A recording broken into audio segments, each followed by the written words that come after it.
Good morning, dear students. I'm happily welcoming you for this online class. Now we are going to see the revision. Okay, I'm not ready to take any lessons.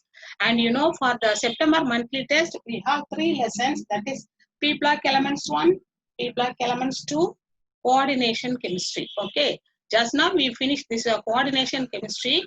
So I plan to go ahead with the P block elements 1 and P block elements 2, a little uh, explanation about it, okay, as well as the division.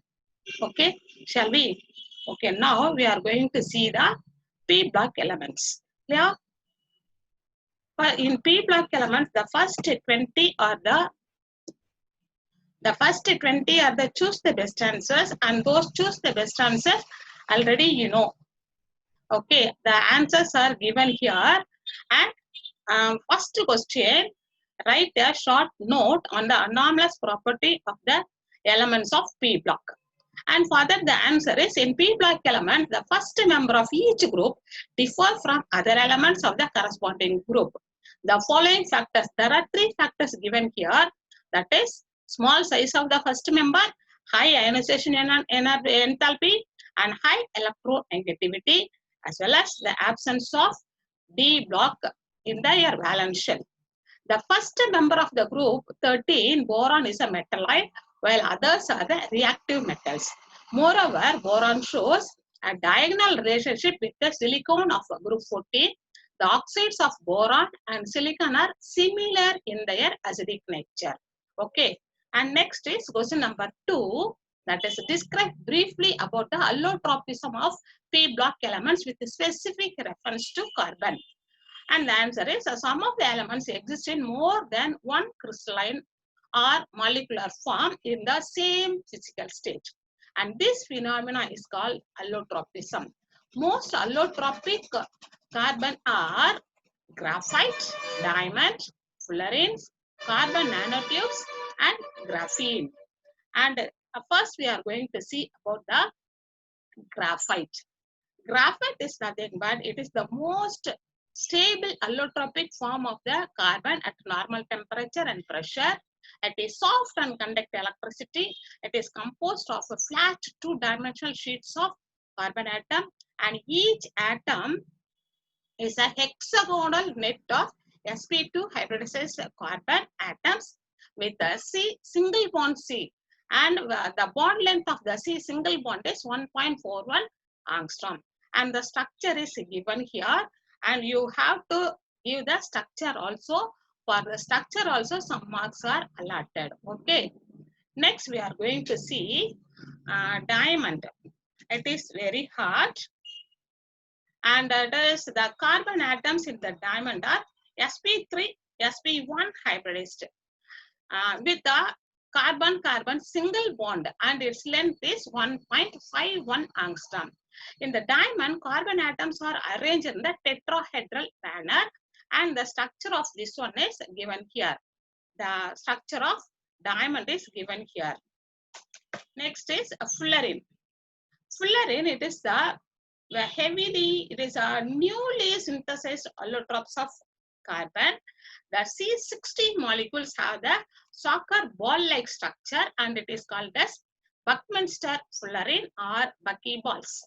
It has a fused ring structure consists of 26-membered rings and 12 5-membered rings, and this will be asked under choose the best answer. Each carbon atom is sp2 hybridized. The carbon-carbon single bond distance is 1.44 angstrom, and the carbon-carbon double bond distance is 1.38 angstrom. And the structure of this fullerene is given. Next is carbon nanotube. And carbon nanotube is recently discovered allotropes, have graphite-like tubes and fullerene ends. And these nanotubes are stronger than steel and conduct electricity. And the structure of this carbon nanotube is given here. And the next one is a graphene. It has a single planar sheet of sp2 hybridized carbon atom that are densely packed in a honeycomb crystal lattice. And the structure of graphene is given here. Okay. And the next is question number 3. boron does not react directly with the hydrogen. Suggest one method to prepare diborane from BF3. BF3 is nothing but boron trifluoride. And the answer is boron does not react directly with the hydrogen. However, it forms a variety of hydrates called boranes. Treatment of the gaseous boron trifluoride with the sodium hydroxide around 450 Kelvin gives diborane. That is boron trifluoride is treated with NaH, that is sodium hydride. At 450 Kelvin, we will get diborane, that is B2H6 along with NaF. Next is question number 4. The uses of borax. In this one, we don't want any explanation. Borax is the used as identification colored metals. It is used for the identification of the colored metal ions in the manufacture of optical and borosilicate glass, enamels, and glaziers of for pottery. It is also used as a flux in metallurgy.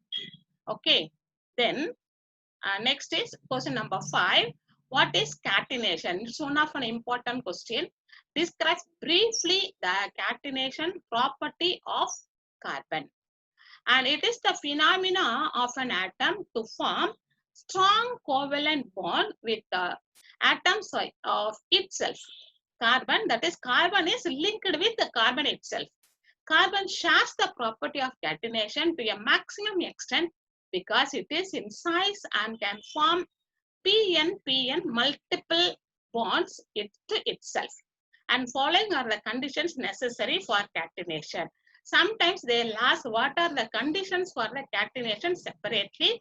So you can mark this one. This will come under 2 mark question or 3 mark question. First point is the valency of element is greater than or equal to 2. Whatever the element, its valency must be greater than 2 or it must be equal to 2.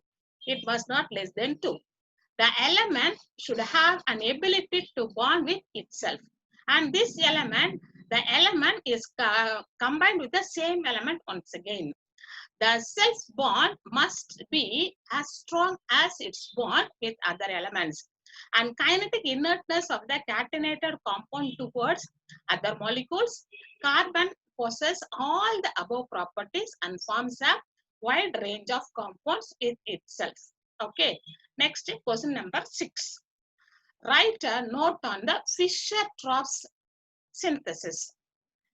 The answer is the reaction of carbon monoxide, that is CO, with the hydrogen at a pressure of less than 50 atmosphere using metal catalyst at 500 to 700 Kelvin yields saturated and unsaturated hydrocarbon. That is NCO. Here you should note one thing. C and O, both of them are in capital letters. Suppose if you are writing one C as capital, another one the O as a small letter means that is mentioned cobalt. Okay, so you should write it as a capital letter, both of them. With the 2N plus 1 H2 gives C2H2N plus 2 plus water molecule.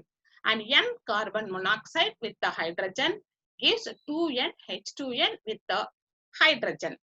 Next is question number 7. Give the structure of carbon monoxide and carbon dioxide, that is CO and CO2.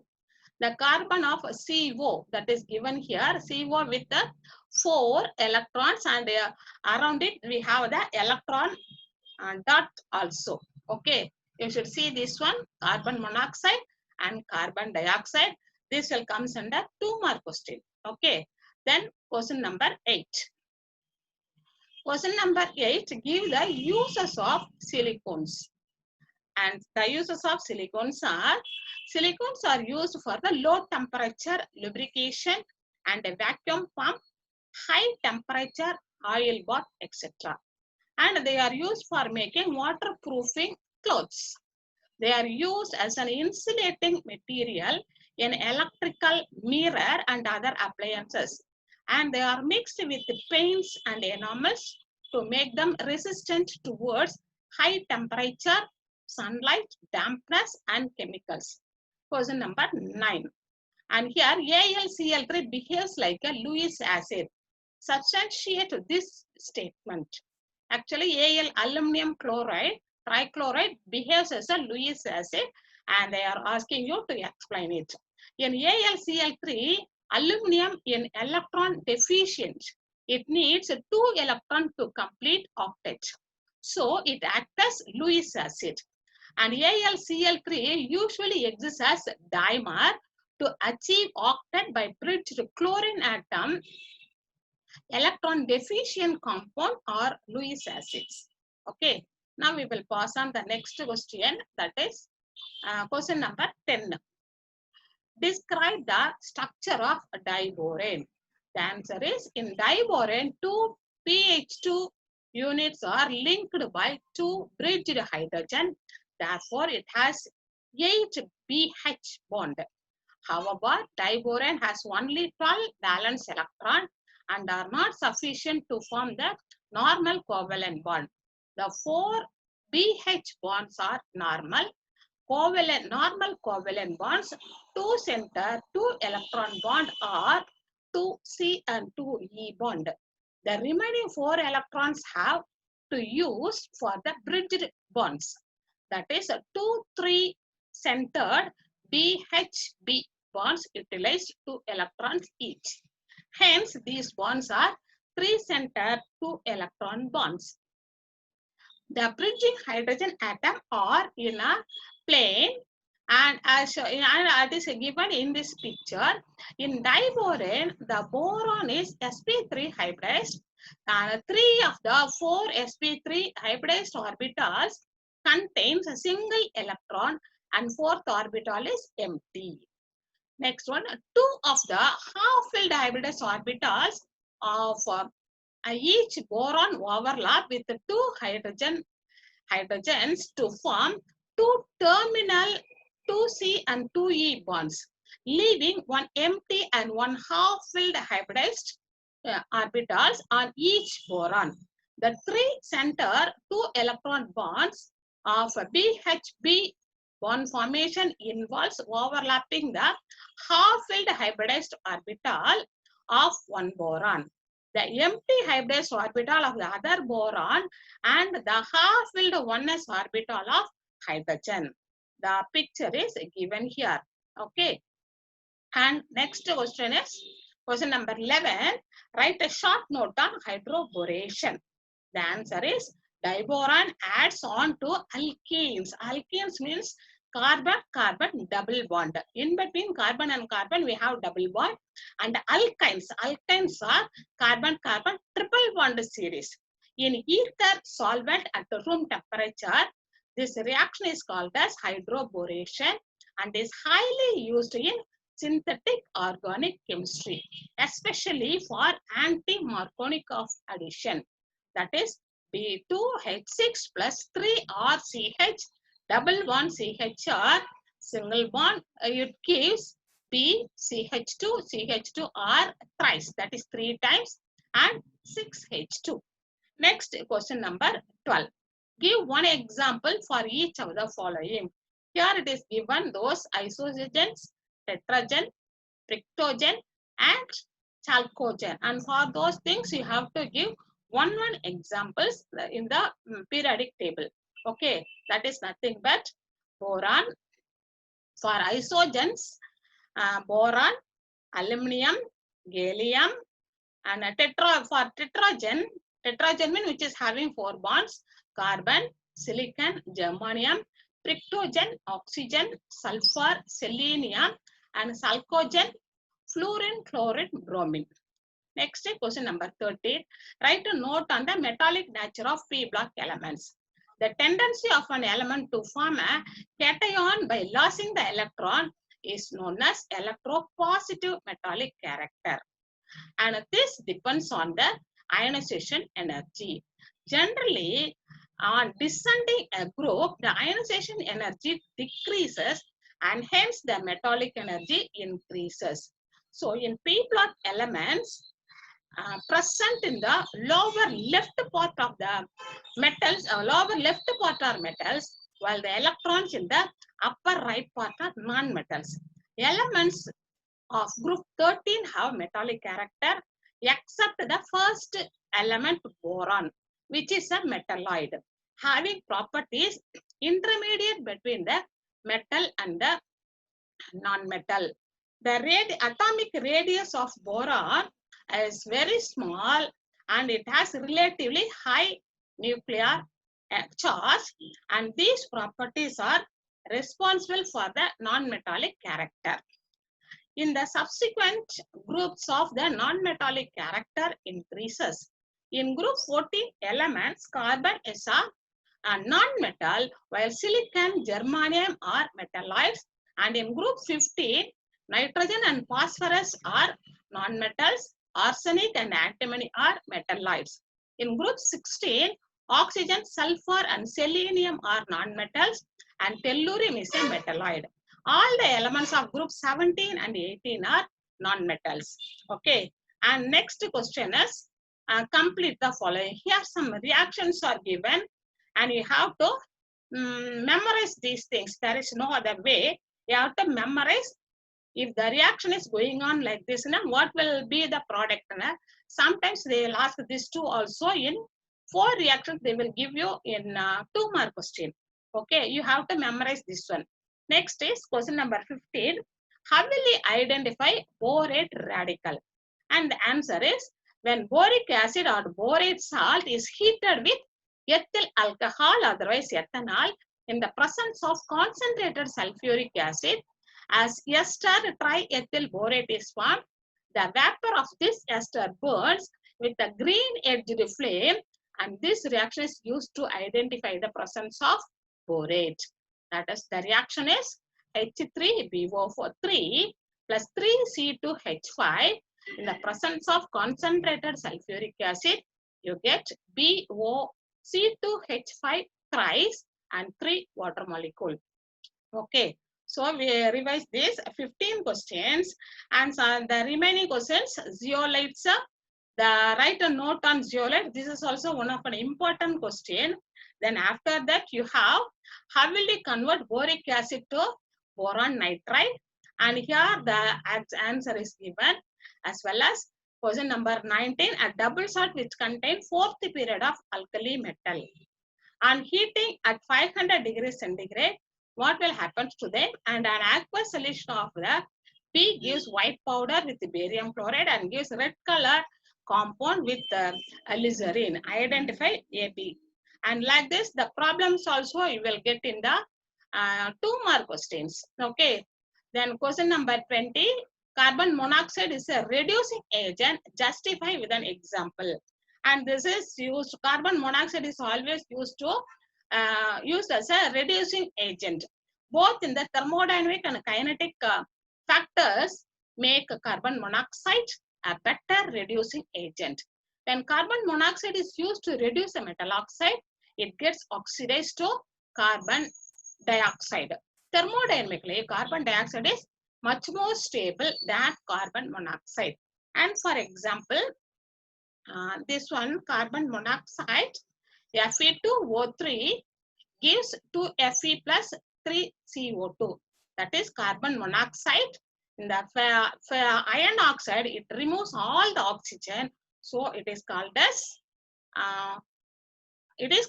the reducing agent. Okay. Then some of the evaluate yourself questions are given, and those things you should revise it. Okay. Then now we will pass on the next lesson, and those next lesson PDF and next lesson conclusion.